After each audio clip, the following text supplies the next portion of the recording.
ঐতিহাসিক অনুষ্ঠানটোত উপস্থিত থকা আমাৰ সকলোৰে আদৰৰ শ্ৰদ্ধাৰ মাননীয় মুখ্যমন্ত্ৰী ডক্টৰ হিমন্ত বিশ্ব শৰ্মা ডাঙৰীয়া, মোৰ সতীৰ্থ মন্ত্ৰীসকল, চিফ ছেক্ৰেটাৰী ডাঙৰীয়া, জয়ন্ত নালেকাৰ ডাঙৰীয়া, বেংকৰ বিষয়াসকল, ইয়াত উপস্থিত থকা চৰকাৰৰ জ্যেষ্ঠ বিষয়াসকল, বিভিন্ন আমাৰ জিলাখনৰ পৰা আমাৰ এই অনুষ্ঠানটোৰ লগত সংযুক্ত হৈ থকা অসম চৰকাৰৰ বিষয়াসকল, সুধীবৃন্দ। ৰাজ্যখনৰ কৰ্মচাৰীসকলৰ কল্যাণ আৰু আৰ্থিক নিৰাপত্তা সুদৃঢ় কৰাৰ উদ্দেশ্যে অসম চৰকাৰে চলিত বৰ্ষৰ এক উল্লেখযোগ্য পদক্ষেপ গ্ৰহণ কৰিছে। সি হৈছে শূন্য খৰচ কৰ্মচাৰী বীমা আঁচনি। আৰু এই আঁচনিৰ জৰিয়তে 2025 চনৰ জানুৱাৰী মাহৰ পৰা কাৰ্যকৰী হোৱাকে ইয়াক লক্ষ্য বান্ধি দিয়া হৈছে। আৰু সকলো স্থায়ী আৰু নিয়মীয়া চৰকাৰী কৰ্মচাৰীক তেওঁলোকৰ ওপৰত কোনো ধৰণৰ আৰ্থিক বোজা নপৰাকে ব্যাপক বীমা কভাৰেজ প্ৰদান কৰা হৈছে। এই পদক্ষেপে অসম চৰকাৰৰ কৰ্মচাৰীসকলৰ আৰ্থিক কল্যাণ আৰু নিৰাপত্তা উন্নত কৰাৰ দিশত প্ৰদান কৰা দায়বদ্ধতাকে প্ৰতিফলিত কৰিছে। মই পোনপ্ৰথমে অসমৰ মাননীয় মুখ্যমন্ত্ৰী ডাঙৰীয়াক শলাগ জনাইছো, কৃতজ্ঞতা যাচিছো। আৰু তেখেতৰ উদ্যোগতে এই আঁচনিখন অসমত পোনপ্ৰথমবাৰৰ পৰা গ্ৰহণ কৰা হৈছে। আৰু স্বাধীনতাৰ ৭৫ বছৰৰ পিছত এইখনেই হৈছে প্ৰথম আঁচনি যিয়ে কৰ্মচাৰীসকলক তেওঁলোকৰ পৰিয়ালবৰ্গক আৰ্থিক আৰু সামাজিক নিৰাপত্তা প্ৰদান কৰিছে।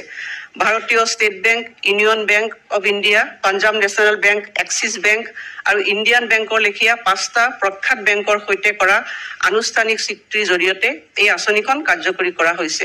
মই বেংকৰ এই অনুষ্ঠানকো ইয়াৰ লগতে মই তেওঁলোককো মোৰ কৃতজ্ঞতা জ্ঞাপন কৰিছোঁ। এই চুক্তিৰ অংশ হিচাপে বেংকত দৰমহা একাউণ্ট থকা ৰাজ্য চৰকাৰৰ সকলো কৰ্মচাৰীয়ে এই ব্যাপক বীমা কভাৰেজ পেকেজৰ সুবিধা লাভ কৰিব। এই কভাৰেজৰ ভিতৰত আছে বিমান দুৰ্ঘটনামূলক বীমা 2 কোটি টকা, ব্যক্তিগত দুৰ্ঘটনামূলক বীমা 1 কোটি টকা, স্থায়ী মুঠ অক্ষমতা কভাৰেজ 1 কোটি টকালৈ, স্থায়ী আংশিক অক্ষমতা কভাৰেজ 80 লাখ টকা পৰ্যন্ত আৰু টাৰ্ম লাইফ ইঞ্চুৰেঞ্চ 10 লাখ টকা।